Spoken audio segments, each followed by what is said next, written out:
Well, we're coming to the last Sunday of the theme. I still have Mexico brain. I can't even find our theme. But I do know it's about the creative process. Is it right on here? Oh, thank you. You know, I have, yeah. All right. So one of the things I wrote in the brochure piece at the bottom, I don't know if you've had time to take a look at this in this month, but I'm going to start with it because I think it's pretty relevant. Self-empowerment. I'm going to stop there. You know, people say, I have seen so many missions and vision statements that say, we are here, ... we provide ... to empower others. That is not possible. We know that, right? We must empower ourselves. So I really think I thought it was very much worth bringing to everyone's attention again. So self-empowerment can be built through the use of this power for good as demonstrated in this realm of condition and form. Yes, right? We feel good about ourselves when we actually set goals and achieve goals, and we see the results, right? We feel empowered. Empowered how? Do we feel empowered in the way that the actual creative process, the law of mind and action that we talk about in this teaching is working through us perfectly? Do we feel empowered because we have stepped out of our own way and allowed it to move through us and work through us? Or do we feel empowered because we get to do this? Little both. Honest, absolutely. And why not? Absolutely. But you can't have one without the other. Right. So, however, self-empowerment will never be a self-actualized, embodied state of being until we surrender to a union with the divine that supersedes our fascination with using life to get something and settle into the alignment with infinite spiritual intelligence as it guides us in, as, and through our highest and best life. So using this teaching symbol,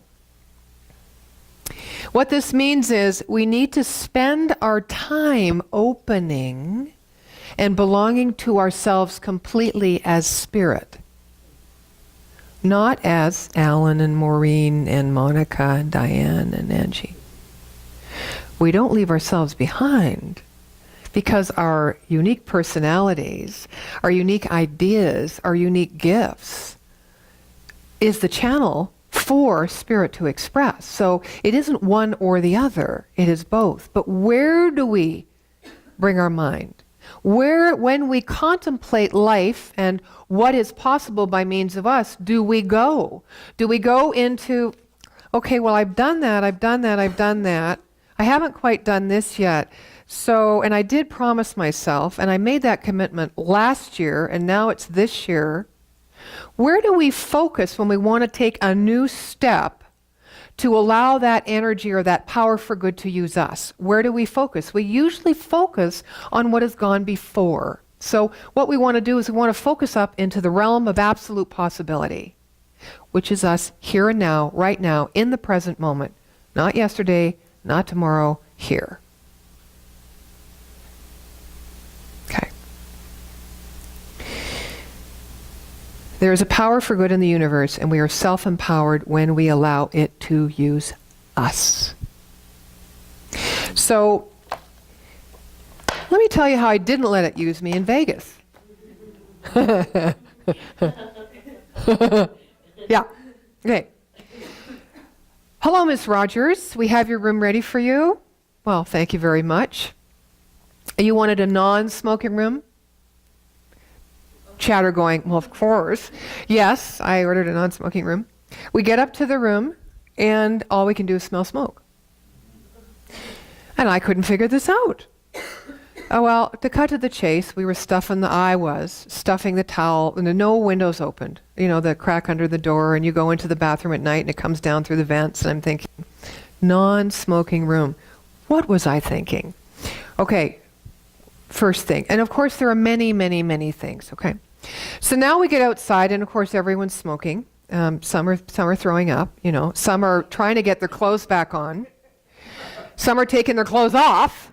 And very interesting. Now, we decided to stay not in the hotel where the conference was. Why? Because I was thinking about finances. I think I'll just not pay as much this year. Or allow the church to pay as much this year, which is more accurate. And by the way, thank you for sending me to the conference. Anyway, we have a length to go. It's about 10 minutes. And, you know, you kind of have to weave through people taking pictures. And I've discovered something new. It's called a selfie stick. Man, I bought one at the airport on the way home. And everyone's like this, right? And so you got to dodge the selfie sticks and the cameras and the stuff on the sidewalks and the people on the sidewalks. And you finally get to the hotel, and then you get into the casino. And of course, there's more smoke, more lights, and more carpet. They design everything, and it's all dark. Everything's dark. There's no light, right? And of course, my chatter starts. Why is the conference of clergy in Las Vegas? Why did they have to? I should have listened to myself when they told me it was in Las Vegas. I wasn't going to go. No, I didn't listen to myself. Here I am. Guess what the conference was called? How to do. Thrive. Don't survive. And what did 600 ministers do all week? They tried to survive. Interesting, don't you think? So, of course, my talk, The Art of Spiritual Living, is based on that differential between surviving and thriving. I want to tell you that Dr. Ken Gordon, most of you know, our spiritual leader of the organization, he didn't speak until the last session. Now, normally he kicks the conference off, you know, collects the energy, sets the consciousness. But the first kickoff for the conference was a gentleman who spoke about money. So we waited for Dr. Ken until the very last session. And of course, you know, he's a very humorous man. I'm sure they'll probably have it on the website if you're interested to see his whole talk. But he says, you know, I decided after the first day in the casino that I needed to get breadcrumbs because I could not find my way back. And he said it took 2 days to figure out the casino. And then when we started the conference, because they were there earlier as the leadership team to set it up, we were on the conference floor, which is the mezzanine level. And he spent 2 days there. And then when he went back to the casino level, he forgot exactly where he had mapped it out. He had a course. And if he stayed the course, he never got lost. This is where he turned his talk into the metaphor, of course. The casino of my mind, right?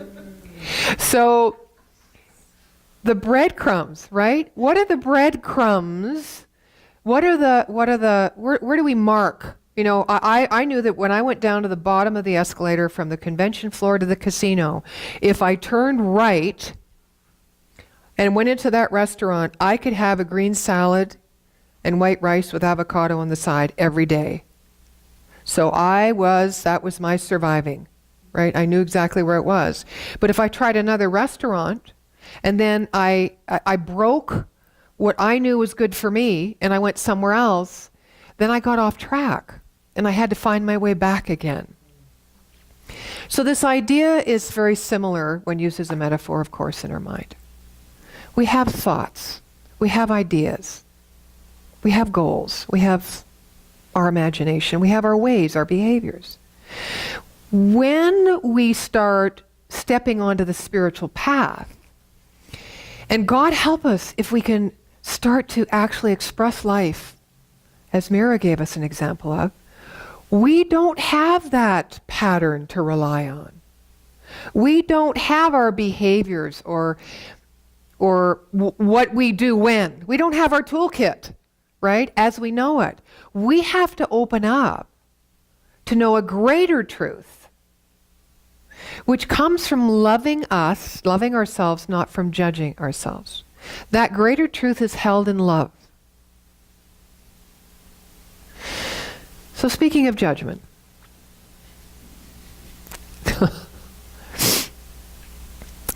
I found myself, and I know also, because Maureen and I had this discussion, I was trying to, so this is very interesting how the mind works. Here I am trying to protect myself for all the things that I did around Hippocrates and all the things I've been looking after, loving myself. And I thought in Vegas, you get an idea. In Vegas, I can't do that. Why can't I do that? Because the environment looks like it's giving me a opposing message. Because if I walk by down the street, I can't breathe fresh air. Is that what's making me think I can't love myself?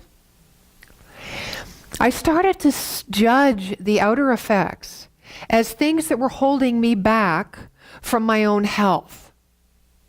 Do you do that in your life? In your relationship? Anything? With your money? Whatever. And I found I was doing this. Because I'd be looking, for my signposts. Okay, there's a bunch of people over there. They have clothes on. They're not smoking. They're not throwing up. They're not drunk. I'm going that direction. Right? I'd be planning, right? My path.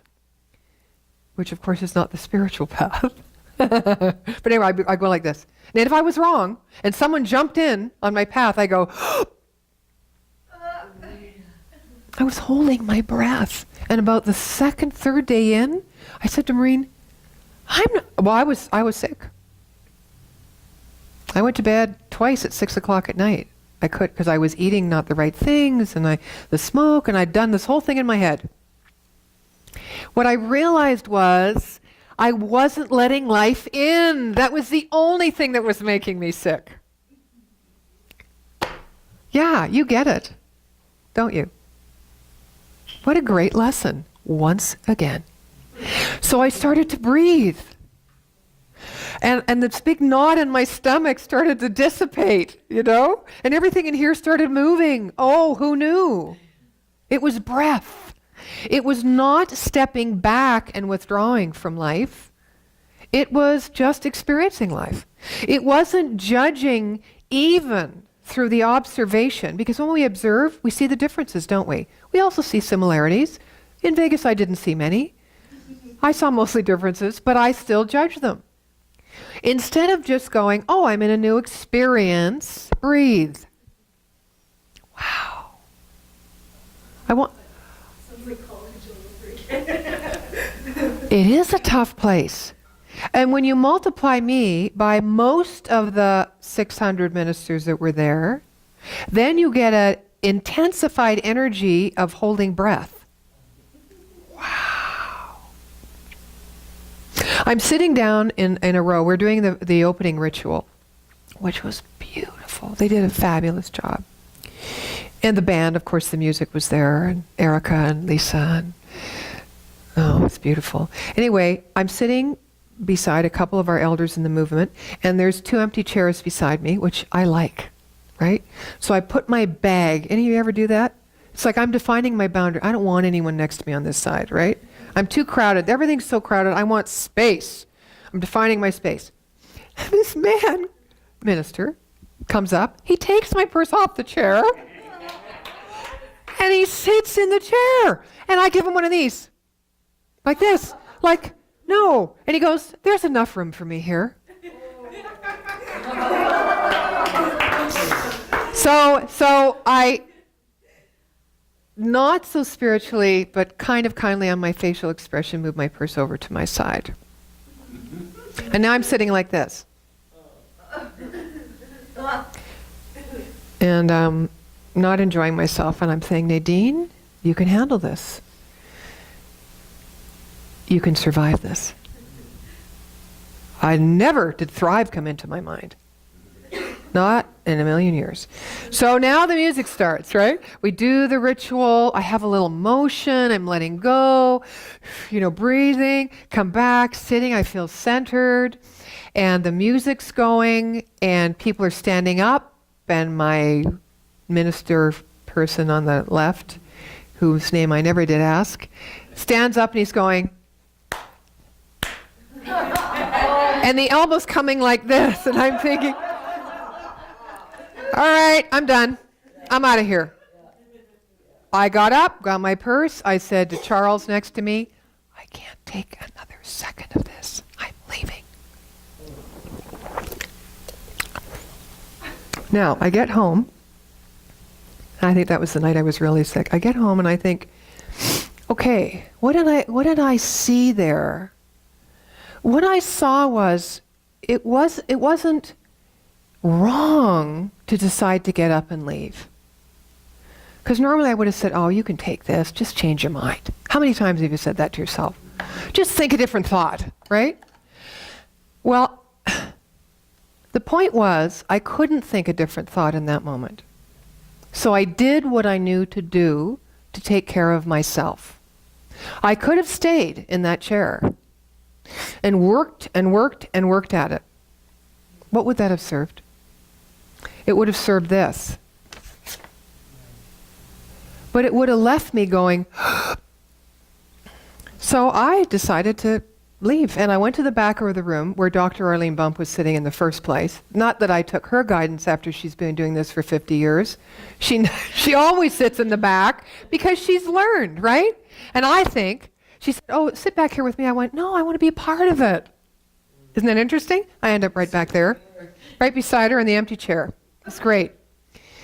But what I got was, if you pull yourself or withdraw yourself away through judgment, you get to carry that with you. If you absolutely can feel yourself in acceptance of everything that's going on and still decide to leave because it doesn't suit you, there you go. You've won. You've won. You get to take care of yourself and not make anybody wrong. The art of spiritual living is about knowing that God presence, yes. That, what does that mean? Holiness, sacredness, beauty, love, divine potential possibilities everywhere and everyone at every moment, including you. The art of spiritual living is not about sitting in spiritual practice. It's about the choices that you make based on whether you're going to love yourself and life or withdraw yourself from yourself and life. That's really it, in a nutshell. Because there are many principles, there are many paths, right? There are many teachings.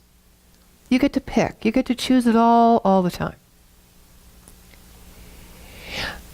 One of the fellows, one of the street fellows, was intriguing to me, and I stopped to talk to him. Maybe day 2.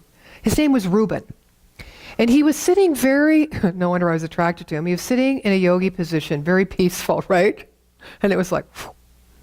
So I said, Reuben, may I interrupt you, or may I interrupt you for a minute? And he said, absolutely. And I just said, how are you today? And he said, I'm doing very well. It is a most beautiful day. And of course, I'm saying inside, thank you, Spirit, thank you, Spirit, thank you, Spirit. And we had a bit of a chat, and I gave him a little money, and we shook each other's hand and smiled, and I went on. Well, the day before I left, there he was again. He was sitting on this cement block, same place every day. And I chatted with him. I asked him if he had a home, because sometimes people that live on the street or that are on the street don't live on the street. And I didn't want to make any assumptions. He said, no, not here. He said, I have one back in my family, with my family somewhere else. But I've come here for a specific purpose. And he was sharing why, which was a little bit of a tall tale, I thought, but who knew? I was just taking it all in. And he said, at the end of which he said, hey, I've got some Canadian coins, because he knew I was from Canada. I'm going to give them to you. And I'm going, no, that's quite all right. Okay? And he leans back on the cement thing, right? And he digs out, because I guess he's got all his money stashed back there, right? And he brings it out. And he said, here. I said, really, Reuben, I don't want to take that. But he said, no, I'm never going to get to Canada. And I know your money isn't worth as much as our money here. So He said, so please take it. So, and this is not the first time I have given money to someone on the street, and I've actually had to ask people money from people on the street at one point when I lived in Vancouver. So there I was in that position again. Anyway, I gave him the money, and I said, thank you very much. And I said, I looked at it. It was about 75 cents or something. And I said, I'm going to keep this. I'm going to keep this. He said, well, I don't see much sense in that. It's meant for spending. Beautiful. That kind of, I won't even say exchange, I will say experience of spirit is everywhere if you don't do this and hold your breath. Wow. So, I thought I was doing pretty good. Now, the last day I was there, we decided, we were all packed, we checked out, and we decided, and I hadn't been looking at many hotels because I was in the conference. Maureen, on the other hand, had been up the strip from one to the end, and gone through all these hotels and had lots of wonderful experiences. But I went across the street, we were staying at the Flamingo, and I said I would really like to go to the Bellagio. Now, I did not know that the Bellagio was one of the better, or maybe the best, hotel on this trip. So we walked into the Bellagio, and the ceiling was much like this, actually, but it had hand-blown glass, multicolored flowers that looked like poppies, all packed, streaming down from the ceiling. It had this beautiful Chinese silver and gold horse. And when you went up to the registration desk, it had, well, the most beautiful flower arrangements. They were all oriental all through the hotel. And lots of light streaming in. Now we go into the gardens. Well, we stood in front of the gardens, and I started to cry. I could smell flowers. I could see beauty and color instead of darkness and pain and profit and poverty. And I was surprised that I had that strong a reaction. And my first thought was this: well, I guess I didn't do such a good job of taking it in. I guess I was still holding my breath. And my second thought was, no, Nadene, you just appreciate beauty. This is your life. It's about seeing beauty. It's about experiencing beauty. I did understand at that moment as well that I didn't experience enough beauty in the darkness. I didn't go to this wonderful place. So, and then we ate breakfast, and I had an omelet. Yes, I had an omelet. I'm sorry, I was just so excited after 4 months of eating vegetables. It was great. And that was enough. It was enough. Every moment when I look back now, they are not categorized. I've told you it as isolated experiences and how I've categorized it and how Ken categorized it, and I'm sure you would have categorized it, but how it all came together in the end. Now, is it possible for us as human beings to start from the place where it all comes together?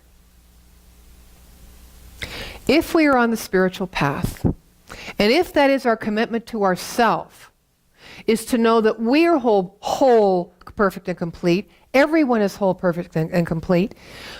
No matter what the appearances may say to us, then the answer is yes. We can start there. Will we forget? Yes, we will. Absolutely we will. Why? Because how we change the world, our world first, and the world that we come in contact with, how we bring this idea of presence, of the truth of who we are creatively out spontaneously as a gift, and to feel the connection, the divine connection, as we are walking our talk, walking our life.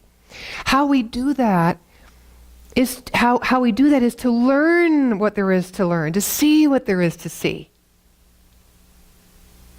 in these experiences when we forget. You can't have one without the other.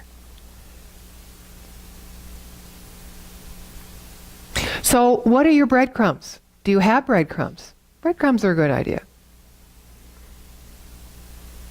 You know, because you feed someone along the way, you teach someone along the way, you help someone find their way when they get lost along the way, when you know where you're going, right? So breadcrumbs are good. But what's also good is to allow yourself to just completely stand in the moment and allow life to be what it is.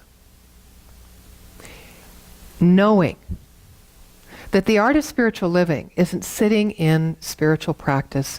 It is about knowing that it is all spirit as you live each moment of your life. And that there is a divine creative process. This universal intelligence that knows exactly how to move the unseen seen into the seen seen. It is always operating through you. So when we focus our mind to the place of wholeness and potential and possibility of this true self, and be true to self through loving self and caring for self, we are always moving from this. We are seeing from this place. We are living from this place. We are speaking from this place. This place is the same as this place. There is only one realm here. It's called the absolute. There isn't, we talk about it in two realms. We talk about our mind and science of mind as having two states, right? Objective and subjective, conscious and subconscious. But we do it so that we understand the relationship of not how our thinking is with our beingness, so much as how our mind works as a microcosm of the macrocosm. But really, this physical realm isn't physical. It is the absolute realm expressing its form. So this is what we need to drive home to ourselves. This is the principle we teach when we talk about oneness, we talk about wholeness, when we talk about perfection. Why is this realm perfect? Because within this realm is all that God is. It comes from that. And so if I am going to attract to myself a God moment, or a moment of beauty, or a moment where I can feel the emotion of gratitude rise within me no matter what my eyes are looking at, or what my nose is smelling, or what my digestive system seems to be shoving over here, if I'm actually going to have that experience and know the truth, and attract that to myself, I must come from that place in my own mind first. However you get there, you get there. It could be through prayer. It could be through gratitude. It could be through song. It could be through a great omelet. Whatever's making you feel good. You can do that. You can do that. I can do that. And how we change our lives is we learn from, which means make a different choice, because as religious scientists and people who walk the spiritual path, our empowerment comes from us taking responsibility for these choices. That's it.